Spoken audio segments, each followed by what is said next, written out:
The Mood Tracker series, which is just a reflection of the mood of a particular fan base, continues. We're looking at Alabama tonight. There's no fancy way to say this. It doesn't rhyme. It's not going to really mean anything to you. But the mood, I think, amongst the Alabama fan base is like cleaning the mirror off. Because until you clean the mirror off, you can't really see. You can't really tell what you look like.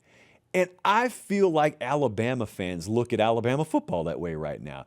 They're kind of trying to figure out what the program looks like. Like, who are we? What are we? What is our identity as a football program and this year as a football team? They've had patience, man. I don't think anybody needs to be knocking Alabama fans. You remember the old MO when Saban retired was, boy, I wouldn't want to be whoever the next guy is that takes over. Dude, they've had patience. As much as a high-level, high-achieving program's fan base would have patience, it's not that they're happy when you lose games, but they hadn't freaked out. They're not throwing couches off buildings or anything. They've been pretty measured, but I'll tell you this, in no world can you be the head coach at Alabama or anything at Alabama and be okay with your rushing numbers being in the 120s. That's not okay in the worst of circumstances.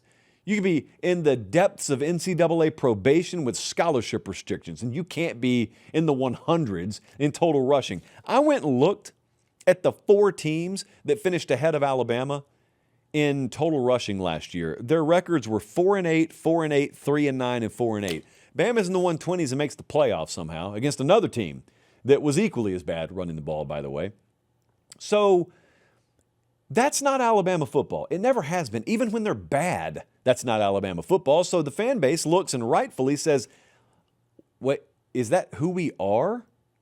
Because we weren't terrible running the ball the year before. We weren't great, but we certainly weren't that bad.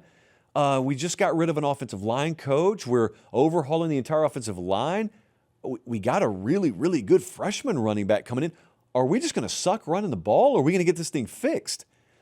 Are we going to ever be dominant defensively again? They were not bad defensively last year, but they were off the pace of being a dominant unit. Are we going to look physically different than the premier teams we play? Are we going to enter seasons and have this be the norm right here on the screen? Bradley has a slider up, and it says over under 8.5. Now, to a certain extent, that's a reflection of the new landscape of the SEC. Like even Texas over under is only 9.5. Georgia's 9.5. No one's over 10 wins for preseason win total in the SEC because they're playing 9 league games plus a really tough out-of-conference game in most cases. So to a certain extent, yeah, that's a reflection of the league now. But Bama folks are used to their win total being atop the SEC teams at the very least, and it's just not right now. Hey, quick time out here. Are you subscribed to the channel? It doesn't cost anything. It's free. Please do it. It helps us maintain the show at this level. That's it. That's all I got. Back to the clip. So is that temporary or is that the new norm? We watched Ty Simpson leave, and now we've got a quarterback battle on our hands. What is that going to look like here? That all ties back into offensive line play and running game and just overall complementary approach to playing football. What does it look like? Now, it sounds like you're coming off a 6-6 year when you talk like that. You're not. But you're coming off a year where you made the playoff, but your flaws were so terminal, you had no shot when you went up against an Indiana, for example, or if you got past them, or if you would have gotten Miami instead of them, or if you'd gotten like even Ohio State instead of them. It probably wouldn't have been pretty. So there was a ceiling on the potential level that Alabama could achieve at last year. But that's 1 year. The point here with the mood of the fan base is, okay, well, moving forward, is that the norm? Or was that just another step towards getting where Indiana is, or getting where Georgia is, or where Ohio State is? They're not a long way off. It's not like that. Again, they made the conference title game and made the playoff last year.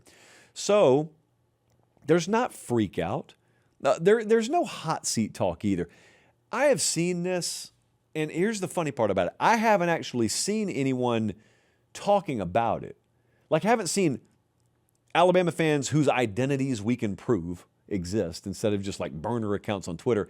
I haven't seen anyone talk about Hot Seat Talk with DeBoer. I've seen a billion people ask about what we think about the Hot Seat Talk. It's kind of reminiscent of like if you watched a fire truck with its alarms and its lights on and just rode around town all day searching for a fire.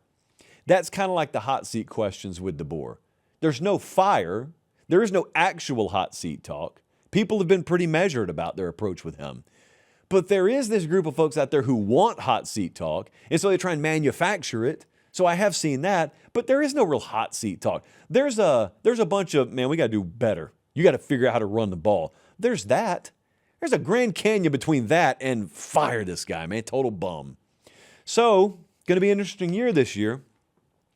We were doing out-of-conference games earlier in the show. We were thinking about putting FSU Alabama on there. We didn't. But then again, we didn't last year either. And we see how that turned out. FanDuel is there for you. FanDuel is now live in Arkansas finally. It feels like we've launched 9 times in Arkansas, but we really have launched in Arkansas. So we're good to go over there. So if you want to bet that over on Arkansas football, you can legally do it right now over in El Dorado and Little Rock and Bentonville, wherever you live. FanDuel's there. Sign up. Also, close related note, NCAA tournament going on. So you got bonus bets that you can cash in over there. You got win totals. You got games of the year. You got all sorts of things. Conference odds.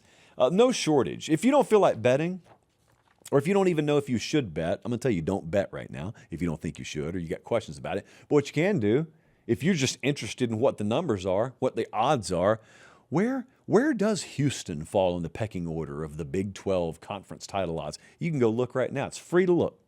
It will forever be free to look. You know what would make you feel good? A t-shirt from PateStateMaterial.com. I guarantee you it would. Someone this morning showed us their little freight, which is Pate State nomenclature for their child, wearing some gear from the Pate State store. Like I know when we show the monitor here, it's just stuff that full-grown normal adults would wear.